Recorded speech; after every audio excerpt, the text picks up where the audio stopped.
Alright, this is the 5th time I've played this game. And the other 4 times were from nearly successful to completely horrendous games. Hopefully we'll do better this time. This is that starring ship we saw in the tutorial. There are a few other ships I have unlocked, but I won't get into those just yet. We're going to start with the basic ship, because I'm the most familiar with it, and I think it'll go the best. The Firestorm shall be the name of this ship, because I like that name better. We should play on easy mode, because I'm a wuss. Also because easy is still pretty damn hard.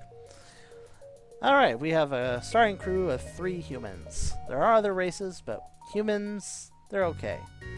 They're basically just themselves. They have no special traits, but no weaknesses either. You can also have a girl. But, let's go ahead and name them something different. We should have one named after me, because that is not an egomaniac thing to do at all. I'll name another one after somebody I care about a whole ton, named Quan. You know who you are. Because your name is Quan. Obviously. Also, have a good friend of mine named Mist play the role of the 3rd person. And hopefully we'll get more crew later. You can have up to 8. And hopefully some of them won't be human, because that would be more interesting. Alright, we'll start out with an Artemis missile launcher, which I will use sparingly at first. If I don't need it, I won't use it. Also a burst laser Mark II, which I like quite a bit. I generally like the burst lasers. Fire 3 shots, which only do 1 damage, but it's usually plenty enough to get through shields. So, it's a good start. It's a good way to start. And for the heck of it, let me hide the rooms for a sec. That's our ship from the outside. Very utilitarian, but it'll work. Let's start the game and hope this goes well. So, we carry data vital to the remaining Federation fleet, what little there is of it. We'll need supplies for the journey, but we need to hurry to some degree. And hidden choices are good. Try to get them, but you never know when you need them or how you get them, so we'll play by ear. I'm going to keep the did a little shuffling there. Basically, turned the weapons on and realized that my engine wasn't fully powered up. Didn't like that situation, so I turned off the medbay for the time being. Medbay's not really useful unless I need somebody healed, so I'll just keep it off for the starting game. But I'll leave myself in the pilot seat. That seems like a good idea. But I put Mist on shields and Guan on weapons, as I explained earlier. Manning increases the functionality slightly of the different systems that can be manned.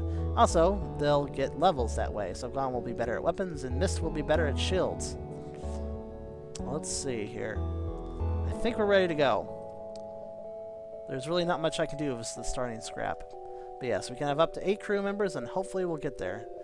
And, well, the upgrade menu, I didn't really go over it, but I kind of reviewed what everything does. Basically, purchase upgrades, and then make sure to purchase energy equivalent to the amount of upgrade you purchased, and everything will work out well. Alright, let's jump. The rebels will come to the left, but they're not here yet. So I'm going to go down here. I'll know if I'm accidentally jumping into the space they're in. Oh, distress beacon. I didn't even know there was one there, but okay. Okay, so a pirate's chasing a civilian ship. Well, I'll try to help out. Oh my, it's a Mantis scout. I didn't expect to run into them first thing.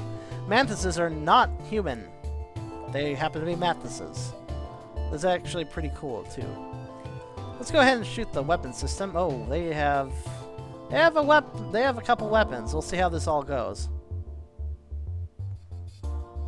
If they do some major damage, I'll use my missile launcher, but I'm holding off if I can. Oh, they had a beam weapon, but I managed to stop their attack because I took out their weapon system entirely. Nice. I'll keep targeting that. Keep the pressure on that system. The guys in it will repair it, as I can do as well. Oh, they already repaired half of it. Damn them. Fortunately, it's just a beam weapon. I don't have to worry about that too much. And now they're dead. Let's see how the civilian ship did. Also, we got some resources, which are somewhat random. Got a little bit of scrap, some missiles, and some fuel. Works out, works out. Ah, damn, the crew didn't live, but I get stuff from their ship at least, so that's fine. Too bad. They probably would have been cooler if they would have been living. That would have been a better thing.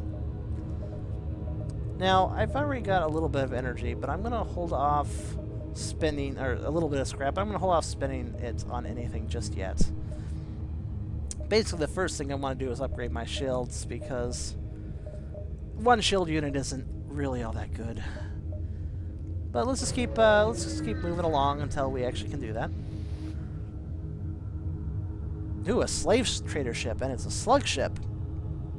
The slug race. They're an interesting race. I didn't describe the mantises. I'll go ahead and give them a little overview. Basically, they're bug people that are pretty damn cool. They move really fast, and if you decide to board their ship or they decide to board you, you will be in for an interesting fight. They are quick fighters. They don't have any more health than you do, and technically no more power, but they can attack fast. They're pretty vicious. Their penalty is they can't repair systems as fast, though. That's why we were able to keep that weapon system down so easily, for the most part at least. They repair it a little faster than I expected. Slug Interceptor, though. That's the slug people. I don't run into them too often. They're basically these, essentially they're slug people that have the ability to use psionic abilities, which I don't know how dangerous it is if they decide to, you know, do a boarding party action on you, but I imagine they can kind of screw with your crewmates' heads to some degree. Anyways, they also happen to be slave traders, and they are offering me a labor for what they say is cheap, but it's not at all. So let's beat them up.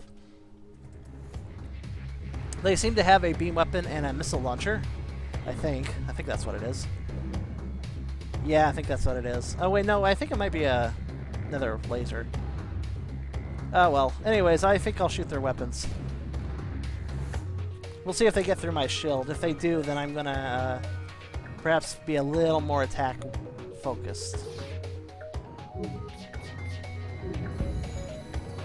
Oh, they did. They got through it just a little bit. What, something break? Oh!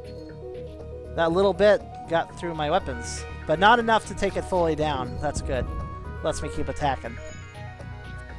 Okay, their weapons are down, and I'm going to keep it that way. Damn it, they repaired it already. Well, halfway. Okay, that's better. Now, there is an advantage to attacking different sections of the ship, though I do like to focus on one system at a time. If I were to take down two systems at the same time, that would be even more confusing for them to run around and repair everything. But what I was hoping they did. Slave traders are not the most heroic of fighters, and they surrendered and offered a slave. I will totally accept their offer. Don't mind the lasers that are still falling past your ship. Don't worry about them. So now they're neutral because we didn't kill them. They're like, shit, we're not going to fight them anymore. And they are keeping their weapons banned. That's kind of weird, but they won't attack us. We don't have to worry about that. But let's look at the... Oh! Oh! Well, everybody say hello to Vincent the Mantis, who is our friend. We have a Mantis person. This is kind of awesome.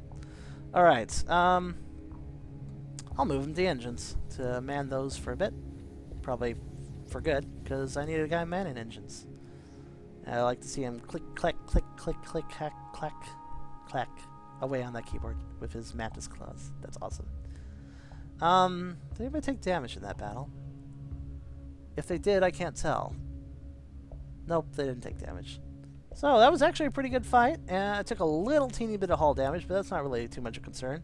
The greatest thing about attacking the slaver is that if they do give up, which is pretty common from what I've seen, you usually get a slave out of it. And it's definitely a better life on my ship, dear slave. Also, you're a Mantis person, so you're automatically awesome. So let's go take our new friend and move on to another destination. That up there is a nebula. That any place that has a blue around it is part of the nebula. Nebulas will slow down the fleet pursuing us, which is a pretty good thing. But it comes at a cost in that your sensors go down. Now, I didn't actually explain this before, but I could probably show it off right now. If the sensors are down, like I said, any room that we're not in, we can't see. And what that looks like is this. Like this. Oh, yeah, that's right. You can't take a system down if it doesn't use energy, and a subsystem doesn't use energy. So the only way you can see this is if I happen to go into a nebula, or somebody shoots our sensors. But basically, the rooms that we're not in would be grayed out, and I wouldn't know what's going on in them. But nebulas do that to all rooms you're not in, which is kind of sucky. But it happens to the enemy as well, which actually can come in handy. They do seem to be less aware of what the hell is going on in their own ship if their sensors are down, which is very useful. It kind of slows down their response to certain things. I don't think I'll go through the nebula. I feel more like going the southern route. I'm not too interested in nebulas, really, to be honest. Slowing down the rebels is kind of nice, but not really necessary. Oh no, it's a rebel ship that's in a beacon. Or, well, it was behind the beacon. It'd be kind of weird if it was in the beacon. That would kind of suck for it. Oh! Okay, it's got 2 weapons. I don't think I have too much to worry about. Let's go ahead and target the weapon system. With Vincent the Mantis on our side, we shall be able to dodge just a little bit better, hopefully. That is the hope. Also, I can power that now. Oh no, he took out our oxygen. That's not a good thing. Now, Vincent isn't very good at repairing, but I'm going to go send him to do that. As well, I'll send Guan to do it as well, because humans are a little bit better at it. Now, with the oxygen down, that's not an immediate threat, because it just means our oxygen levels will deplete. I want to fix that soon, but it doesn't mean anybody's really hurt right now. Fortunately, I did take his weapons down with that volley, so what I'm going to do in this go is take out their shields, I think. Unless they decide to fix their weapons faster than I expect. We'll see how fast they do it. Not very fast at all. Jeez. Okay, their shields are down. Move you back to your stations, people. Back to your stations! There we go. Alright, I'm going to take the weapons down again. I forced them to split their resources by taking down 2 systems like that. Oh, it's trying to run away now. What a little dick. Okay. I'll make sure that doesn't happen.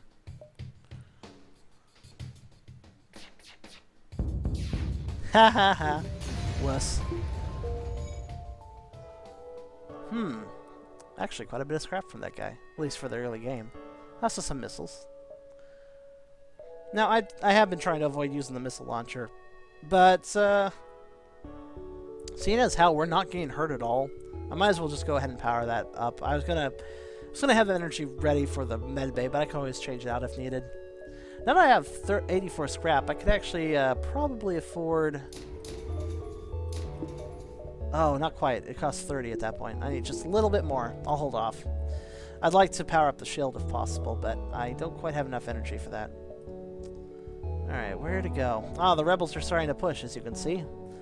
The area that's within warning, there's 2 sections to this. There's the red line, and then there's the white line, which you can't see because it's off screen right now. But basically, anything between the red and white line is, if you go to that spot, that little region, then you will face a rebel ship within a fleet. Now, the full fleet won't attack you, fortunately, but the unfortunate thing about that fleet being there is once you kill the rebel ship, you can't salvage its resources. You got a GTFO. So all you can do is grab a teeny bit of fuel and then have to jet. So it's completely... You break even, if anything, but at the worst situation, you get into a fight that doesn't gain you anything and you get a little damage. So you don't want to avoid that. As for being behind the white line, I think that's a... Yeah, I don't know what happens, but I'm not inclined to find out. It's probably worse. That's all I have to say. Let's move forward.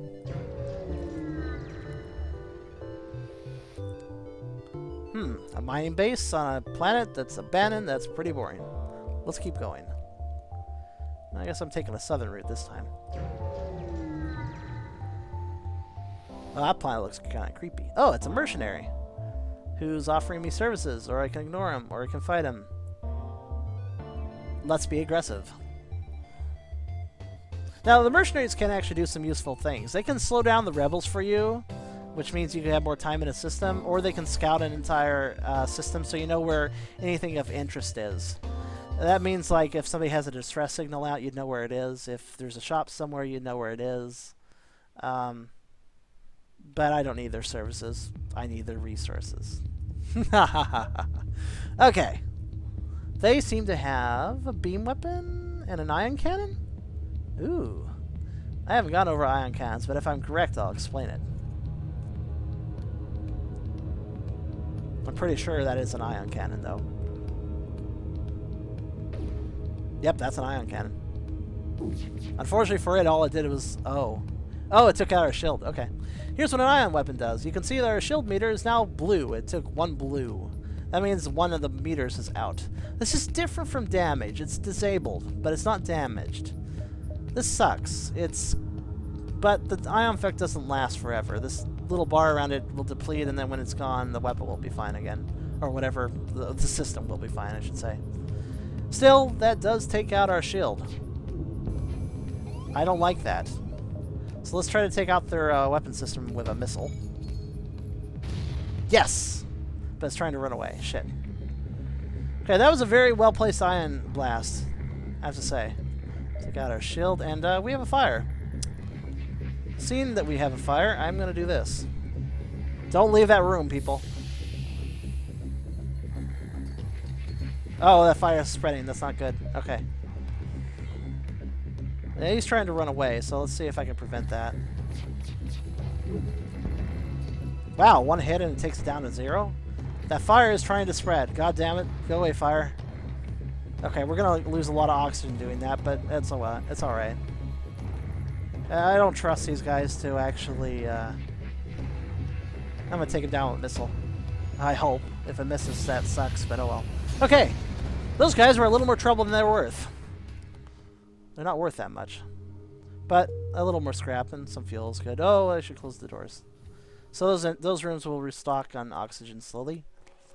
I will generally just wait until it's restocked before I jump. And it's probably worth noting that I wasn't sure about this when I first started playing the game, but leaving the game on pause, like right now, I can pause it, but I can leave it on pause. This does not advance the Rebel fleet. The only thing that advances the Rebel fleet is making action from one place to another. So basically, traveling makes the fleet move forward. It's very turn-based. What else? Oxygen 93%. Gotta wait a little longer for this to fix up. The room will gradually get wider and wider as it restocks in oxygen. And let's take a look at our weapon upgrades. See if I can do a second shield so we can prevent things like that from happening. If that ion blast had hit me when I had 2 shields, it would have just taken one of my shields rather than the whole shield. It's part of the reason I want 2 shields. We can happily afford it, so I'm just going to do this. And now I can afford it. And I also have 2 more energy units, so I can power it. Yay! Our shield is now a brighter color.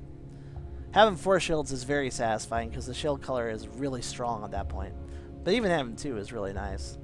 2 shields will support you through the first half of the game pretty well from what I can tell. In fact, you probably get even further than that if you play your cards right. Well, that's about it for now because our oxygen is nearly at 100%. Which means that we can finally move on.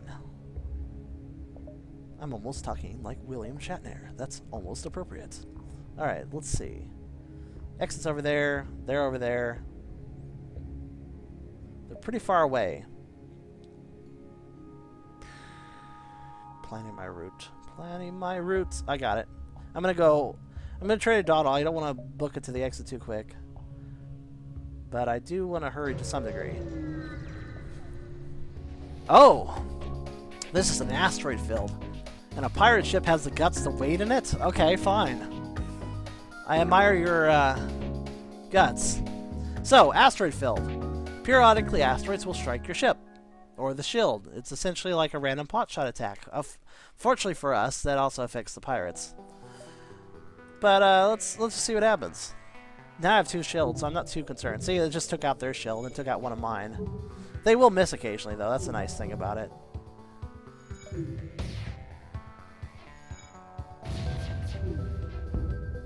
Alright, what do we have? We took some damage, but I don't think it actually caused any problems for us. I'm going to go ahead and spend a missile just to make sure that their missile doesn't actually... There we go. Alright, what are you offering? No, I think not. You're the one that attacked me. Oh, so your offer sucks. Oh, so your weapons are down, so ha ha. What I'm going to do with my burst laser, I'm going to wait. I'm going to wait until their shield is down. So, hold on. I'm going to let the shield go down one more time. Why is their engine down? That's kind of weird. Come on, asteroid. Asteroid, hit them. Now. That worked. God, there's a lot of asteroids hitting me. Yeah, I got more resources out of that. 3 fuel, that's pretty good. Not very much more scrap, but a little more. Okay, and we don't really want to sit around here. We can't do upgrades anyways in an asteroid field, so... Oh, there's a store right there. I think I'll go there after jumping here. I hope it allows me. You can't always tell where the dotted lines will connect, but I hope jumping here will let me go there next turn. So let's see what happens.